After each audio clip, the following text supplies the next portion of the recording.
Good afternoon, ladies and gentlemen. Today I'm Haley Shope, and I want to talk to you about the different sheep breeds in the world. Since day one of my life, I was born in the barn, holding the sheep.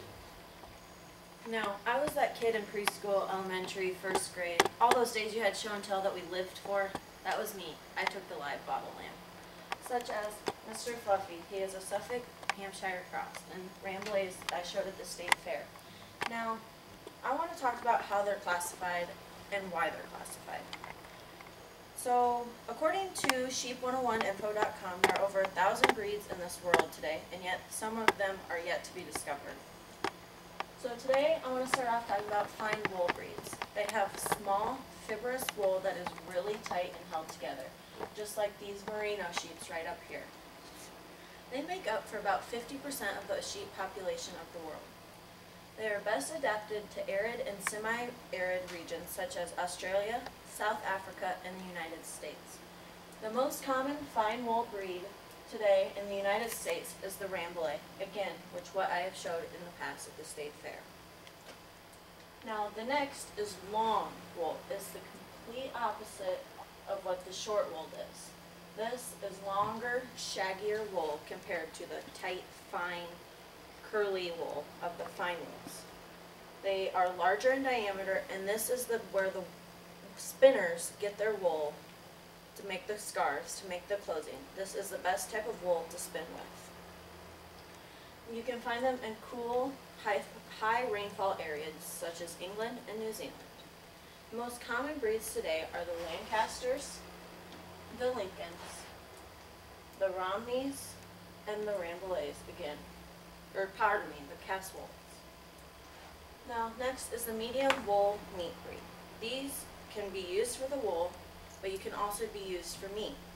Me, personally, this is the most common type of sheep I have and that we can find today in Iowa where we live. Now, this makes up for about 15% of the sheep population according to Sheep 101 info. And these are the Dorsets, the Hampshires, which are known for the wool on their face, and the Suffolks, which are the same but no wool on their face. Next comes your carpet wool breeds.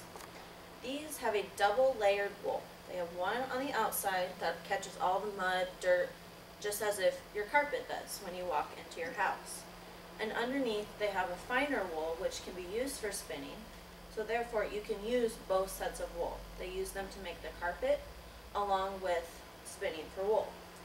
And these type of sheep, as you can tell, they look much fatter, but really it's just all wool.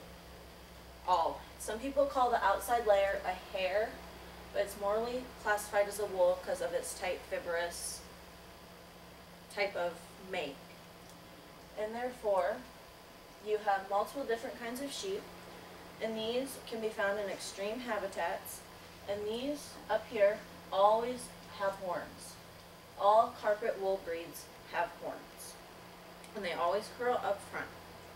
These would be the Icelandic sheep, and these are the longer-bodied carpet wool of the Caracal sheep. Next comes the hair sheep. These lack of wool. It looks like they don't have any wool at all, but it's hair. And these, as you can tell, all the hair is up on the neck because back here it doesn't really grow. There's enough to keep it warm, but it's not useful. And therefore, you can't really use these besides wigs and for meat. Mainly for meat because these guys shed naturally. They don't have the ability to be shorn or sheared because there's no wool and it's not useful. These are originally from the Caribbean islands, and you can also find them in Africa, and they're becoming more and more common in the United States and Canada. The Katahani, which is purposed right here, most common breed in the United States, and it is largely growing just for the pure fact of its meat. Sheep is one of the leanest meats you can possibly have in the world. You can tell there's no fat in it when you eat. Next comes the fat-tailed, or also known as the fat-rumped breeds. This looks super, super unnatural. You go and look at it and you're like, there's something wrong with that sheep. But it's not. It's all there. It's the natural. And so, with this being said, as you can tell, it's not the best picture, but this tail, I'm outlining it with my red. Instead, it should just be a streak. All this is due to the extra fat in the back area.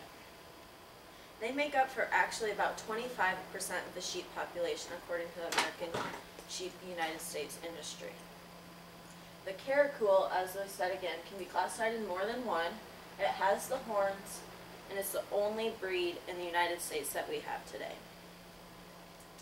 Next comes the complete opposite. It's called the short rat-tailed sheep. They originate from North Europe and Scandinavia. There's no wool on their tail, as you can tell. This is a lamb, but this is how their tails stay throughout the entire lifespan. You don't need to dock, which is making the tail shorter with burning it off or a rubber band. And this would be an example of a fin sheep, a soy sheep with the S-O-A-Y, and a Shetland, just like the dog Shetlands. So overall, they're classified by their physical characteristics and their purpose. Whether it's wool, hair, or meat, it's what they're classified as. They can be in more than one, but then again, this really comes down to what do you use it more, is how to classify it. Again, I say there are over 1,000 breeds in this world that we use today, and there are more to be discovered. Again, remember the characteristics of what you use. This concludes my presentation.